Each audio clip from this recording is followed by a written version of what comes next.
দিল, সহজ হয়ে গেল। আর যদি হিসাব নিত তাহলে সে ধরা খেয়ে যেত। আল্লাহর হাবিব বলেন, হাসরের ময়দানে আল্লাহ তাআলা যাকে বিনা হিসেবে জান্নাত দিবেন, ওই ব্যক্তি পার পেয়ে গেল। আল্লাহ তাআলা পবিত্র কালামের মধ্যে বলেন, ফামান যুহজিহা আনিন নারি ওয়া উদখিলাল জান্নাহ ফাকাদ ফাজ। আল্লাহ তাআলা বলেন, যে ব্যক্তি জাহান্নাম থেকে মুক্তি পেয়ে গেল এবং জান্নাতে প্রবেশ করলো, ওই ব্যক্তি পরিপূর্ণ সৌভাগ্যবান হয়ে গেল। ওই ব্যক্তি চিরকৃতকার্য হয়ে গেল, সফল হয়ে গেল। এজন্য আমার ভাইয়েরা, আল্লাহর আদালতে হিসাব দেওয়ার মতো কোনো পুঁজি, কোনো যোগ্যতা, কোনো দুঃসাহস আমাদের নাই এবং হবেও না। এজন্য আমার ভাইয়েরা, বিশেষ করে 5 ওয়াক্ত নামাজের যে গুরুত্ব, সেটা বুঝে আমরা আমল করার চেষ্টা করব। আমাদের ঘরের মধ্যে আমরা আমাদের সন্তানদেরকে, আমাদের পরিবার পরিজন যারা আছে তাদেরকেও আমরা নামাজের জন্য উদ্বুদ্ধ করব। এই নামাজের অনেক বেশি গুরুত্ব। আল্লাহ তাআলা পবিত্র কালামে হাকিমে বলেন, সূরাতুত তাহরীমের 6 নম্বর আয়াতে আল্লাহ তাআলা বলেন, ইয়া আইয়ুহাল্লাযীনা আমানু কু আনফুসাকুম ওয়া আহলিকুম নারা ওয়াকুদুহান নাসু ওয়াল হিজারা আলাইহা মালাইকাতুন গিলাজুন শিদাদ লা ইয়াসুনাল্লাহা মা আমারহুম ওয়া ইয়াফআলুনা মা ইউমারুন। আল্লাহ পাক রব্বুল আলামিন বলেন, ইয়া আইয়ুহাল্লাযীনা আমানু, ও দুনিয়ার ইমানদার বান্দা বান্দিরা, ভালো করে শোনো। কু আনফুসাকুম ওয়া আহলিকুম নার, তোমরা তোমাদের নিজেদেরকে এবং তোমাদের পরিবার পরিজনকে জাহান্নামের আগুন থেকে বাঁচাও। কু আনফুসাকুম, নিজেদেরকে বাঁচাও, ওয়া আহলিকুম, পরিবার পরিজনকেও বাঁচাও, নার, জাহান্নামের আগুন থেকে। জাহান্নামের আগুনের বিবরণ আল্লাহ দিচ্ছে, ওয়াকুদুহান নাসু ওয়াল হিজারা, জাহান্নামের ইন্ধন, জ্বালানি হবে মানুষ এবং পাথর। আগুনের মধ্যে দেখবেন পাথর ফালায়া, যারা সৌদি আরব গেছেন বা বিভিন্ন মরুভূমিতে গেছেন, দেখবেন বালুর মধ্যে পাথর চিকচিক করে চমকায়, উত্তপ্ত হয়ে থাকে, গরম, মনে হয় যেন এর ভিতরে আপনার তেলের কড়াই রাখলে উপরে কিছু ভাজতে চাইলে ভাজা হয়ে যাবে, এত উত্তপ্ত হয়ে থাকে। পাথর থেকে যে বালুগুলো পড়ে, সেই বালুগুলোর এই অবস্থা।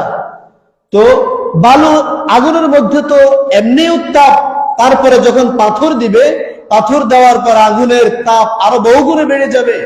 তার মধ্যে আবার জাহান্নামীদেরকে আল্লাহ যখন নিক্ষেপ করবে, তারা এই জাহান্নামের আগুনের মধ্যে জ্বলে পড়ে ছাই ছাই হয়ে যাবে।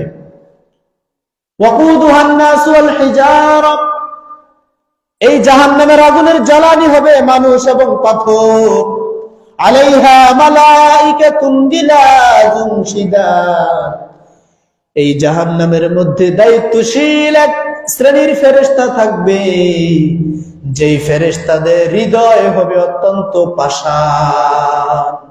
অনেক শক্ত হৃদয়ওয়ালা ফেরেশতাদেরকে আল্লাহ তাআলা সেই জাহান্নামের মধ্যে নিযুক্ত করবেন। আলাইহা মালাইকাতুন গিলাজুন শিদাদ, এমন কিছু ফেরেশতাদেরকে আল্লাহ তাআলা জাহান্নামের মধ্যে নিযুক্ত করবেন, যেই ফেরেশতারা তাদের দায়িত্ব পালন করার ক্ষেত্রে একটু সীমা লঙ্ঘন করবে না। লা ইয়াসুনাল্লাহা মা আমারহুম, আল্লাহ তাআলা তাদেরকে যেই নির্দেশনা দিয়েছেন, সেই নির্দেশ পালন করার মধ্যে তারা একটু কমতি করবে না। জাহান্নামীরা জাহান্নামের মধ্যে পড়ে আগুনের মধ্যে জ্বলবে আর চিৎকার করে বলবে, ও মালিক। মালিক একজন ফেরেশতার নাম, সে হলো জাহান্নামের মধ্যে দায়িত্বশীল ফেরেশতা। জাহান্নামীরা চিৎকার করে থাকবে আর ডাকবে, ও মালিক। 1000 বছর পর মালিক জবাব দিয়ে বলবে, ও জাহান্নামী অপরাধী, কেন কান্না করো, চিৎকার করতেছো কেন? এবার জাহান্নামীরা বলবে, ও মালিক, আপনি একটু আপনার প্রভুকে বলেন তিনি যেন আমাদেরকে হালাক করে দেয়, ধ্বংস করে দেয়। আমরা তো জাহান্নামের আযাব সইতে পারছি না, আমাদেরকে যেন একেবারে শেষ করে দেয়।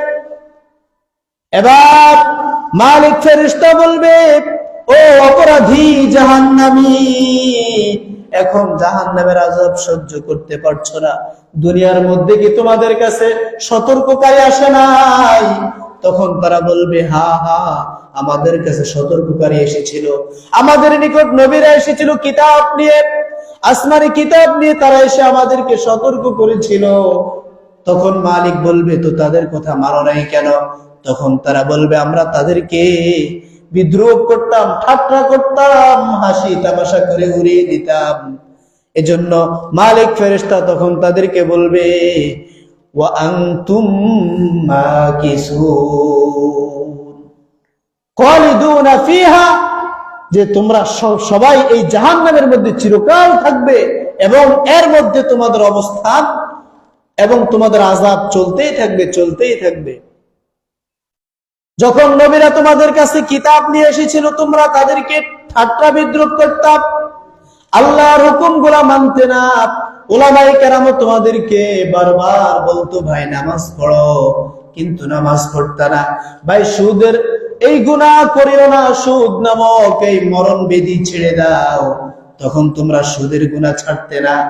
ঘুষের এই আদান প্রদান এটা ছেড়ে দাও, তোমরা ছাড়তে না। মিথ্যা ছেড়ে দাও, মিথ্যাও ছাড়তে না। গীবত শিকায়ত ছেড়ে দাও, সেটাও ছাড়তে না। মিথ্যা বলা ছেড়ে দাও, সেটাও ছাড়তে না। নানান ধরনের গুনার কাজে যখন তোমরা লিপ্ত ছিলে, এবার তো সতর্ককারীদের কোনো দোষ নাই, আল্লাহ তাআলারও কোনো দোষ নাই। তোমরা তোমাদের কৃতকর্মের দরুন আজকে আযাব ভোগ করো। আল্লাহ পাক রব্বুল আলামিন সূরা আল-আরাফের 179 নম্বর আয়াতে বলেন, ওয়ালাকাদ যারাকনা লিজাহান্নামা কাসীরাম মিনাল জিন্নি ওয়াল ইনস লাহুম কুলুবুন লা ইয়াফকাহুনা বিহা ওয়া লাহুম আ'য়ুনুন লা ইউবসিরুনা বিহা وَلَهُمْ آذَانٌ لَا يَسْمَعُونَ بِهَا أُولَئِكَ كَالْأَنْعَامِ بَلْ هُمْ أَضَلُّ أُولَئِكَ هُمُ الْغَافِلُونَ। আল্লাহ পাক রব্বুল আলামিন বলেন, ওয়ালাকাদ যারাকনা লিজাহান্নামা কাসীরাম মিনাল জিন্নি ওয়াল ইনস, আমি আল্লাহ তাআলা বিপুল পরিমাণে মানুষ এবং জিন দিয়ে আমার জাহান্নাম ভর্তি করে দিব। বিপুল পরিমাণে, প্রচুর পরিমাণে মানুষ এবং জিন দিয়ে আমি আল্লাহ জাহান্নাম ভর্তি করব। কোন সমস্ত মানুষ তারা?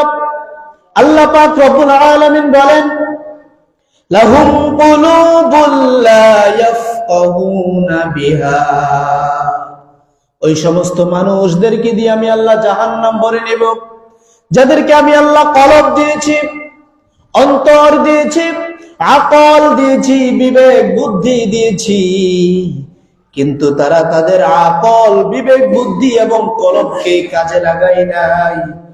এই কলব দিয়ে, অন্তর দিয়ে, আকল দিয়ে ভালোটা চিন্তা করে নাই, সব সময় খারাপটা চিন্তা করতো।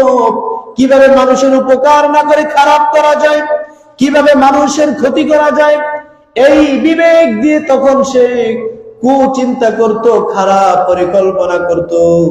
সুতরাং ওই সমস্ত মানুষ দিয়ে আমি জাহান্নাম ভরে নেব। ওয়ালাহুম আ'য়ুনুন লা ইউবসিরুনা বিহা, আল্লাহ পাক রব্বুল আলামিন বলেন, আমি আল্লাহ এই সমস্ত চোখওয়ালাদেরকে দিয়ে জাহান্নাম ভরে নিব, যেই সমস্ত চোখওয়ালারা এই চোখকে ভালো কাজে লাগায় নাই, এই চোখ দিয়ে আমার কোরআন দেখে নাই, আমার রাসূলের হাদিস দেখে নাই, ভালো ভালো কিছু দেখে নাই, বরং সীমা লঙ্ঘন হয় এমন অপকর্ম তারা দেখেছে। এই চোখ দিয়ে মিথ্যা দেখেছে তারা, এই চোখ দিয়ে গুনার কাজ তারা দেখেছে, নাফরমানিমূলক কাজকর্ম তারা দেখেছে। অতএব এই চোখওয়ালাদেরকে দিয়ে আমি জাহান্নাম ভরে নেব। ওয়ালাহুম আযানুল লা ইয়াসমাউনা বিহা।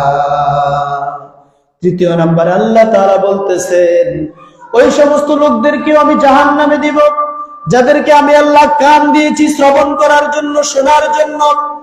এই কান দিয়ে তারা আমার কোরআন শুনবে, নবীর হাদিস শুনবে, সুন্নাহ শুনবে, তাওহীদের আওয়াজ শুনবে, আযান শুনবে, ইকামত শুনবে, ভালো কথা শুনবে।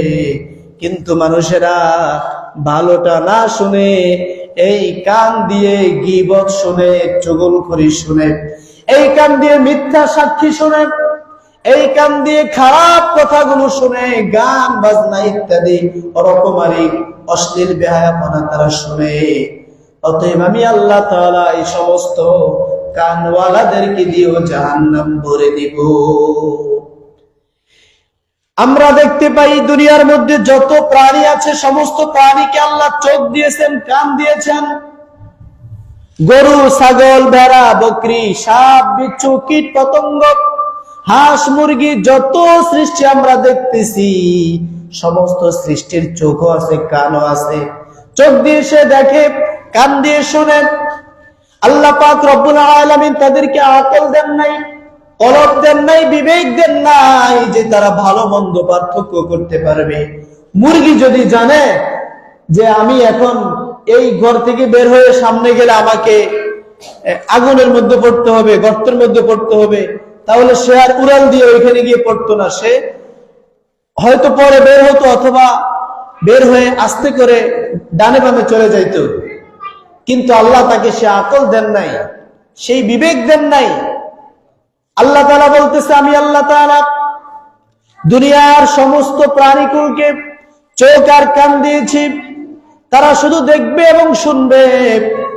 আর মানুষকে আমি আল্লাহ তাআলা চোখ কানের পাশাপাশি আকল দিয়েছি, কলব দিয়েছি।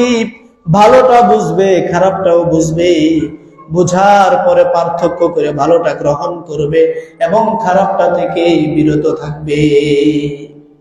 এজন্যই তো আল্লাহ আকল দিয়েছেন, কলব দিয়েছেন, বিবেক দিয়েছেন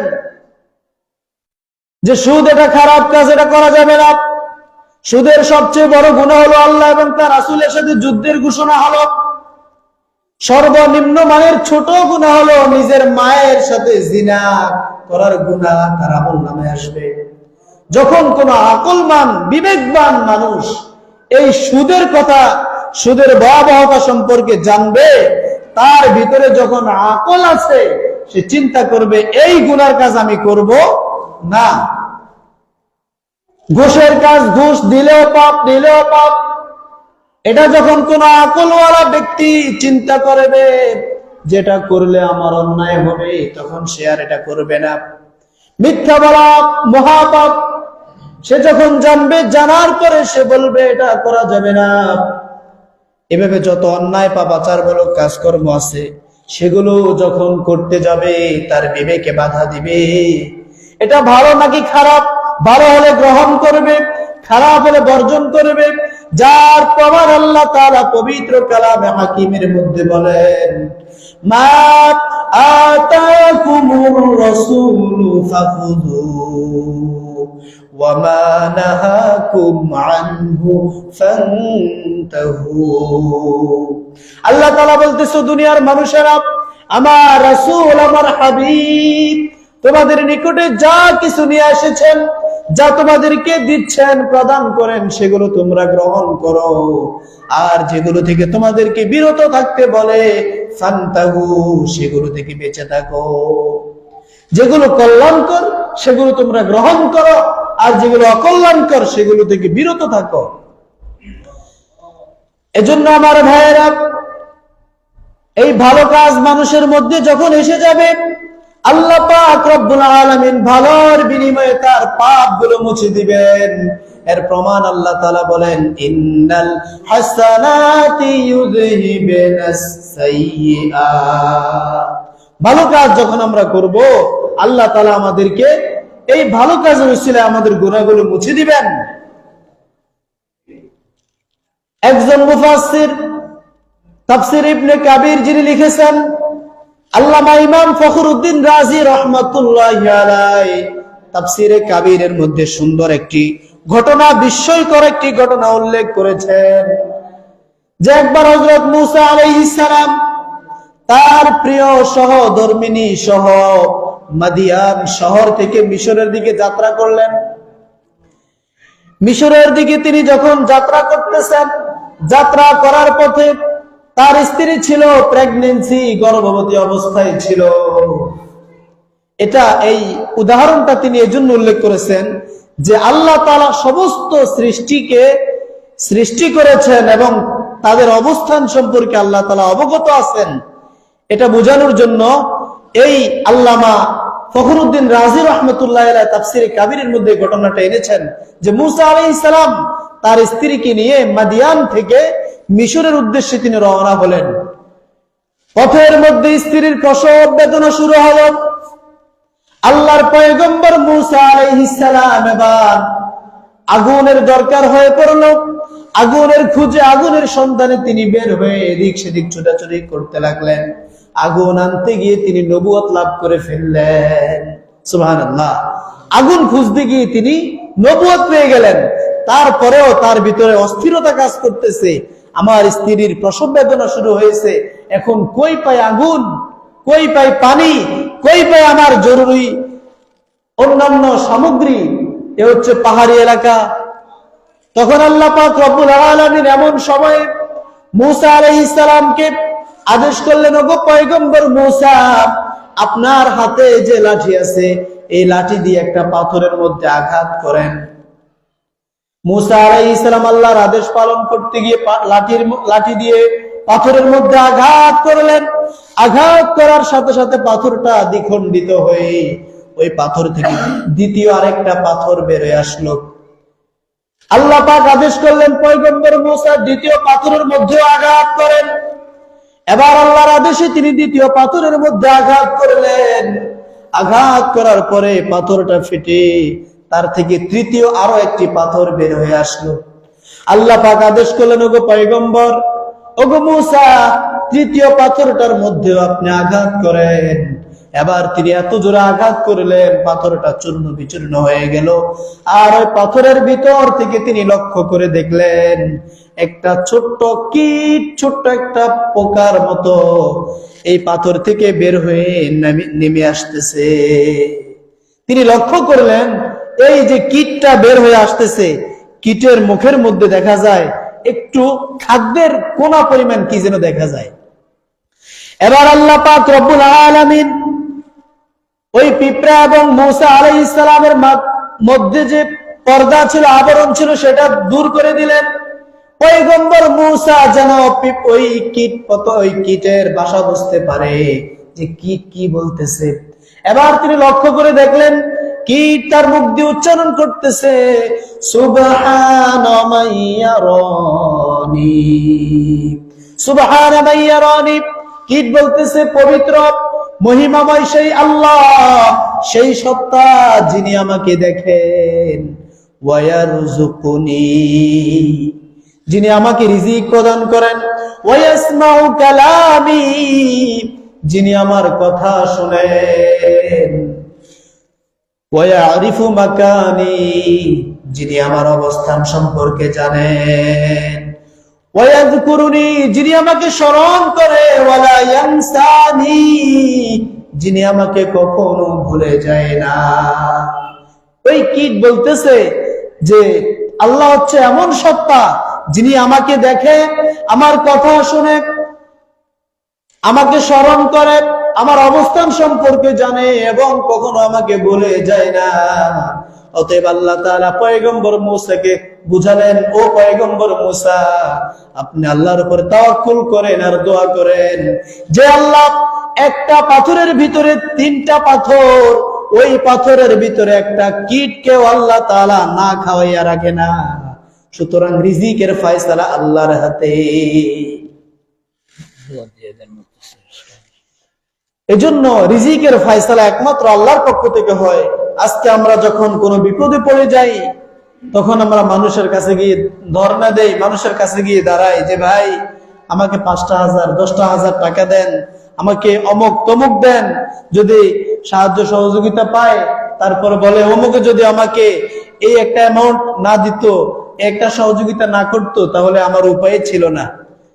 সে শিরিক করলো। এই ক্ষমতা আল্লাহর। বিপদ দূর করবেন আল্লাহ, বিপদ দিবেনও আল্লাহ। সহযোগিতার জন্য কার কাছে চাইবো আমরা? আল্লাহর কাছে চাইবো। আল্লাহ বলেন ওয়াস্তাঈনু বিস-সাবরি ওয়াস-সালাহ, যে তোমরা নামাজ পড়ে রোজা রেখে আমি আল্লাহর কাছে চাও। আজকে চাও, কালকে চাও, পরের দিন চাও, তুমি পেয়ে যাবা। হাদিসের মধ্যে আল্লাহর হাবিব বলেন মাল্লাম ইয়াসআলিল্লাহ ইয়াগদাব আলাইহি, যে বান্দা আল্লাহর কাছে না চেয়ে অন্য মানুষের কাছে চায়, আল্লাহ তাআলা তার উপর রাগান্বিত হয়। অতএব চাওয়ার জায়গা একটা, কোথায়? আল্লাহর কাছে চাইতে হবে। সম্মানিত উপস্থিতি, সময় প্রায় শেষ দিকে। আল্লাহ পাকের শুকর আদায় করছি এজন্য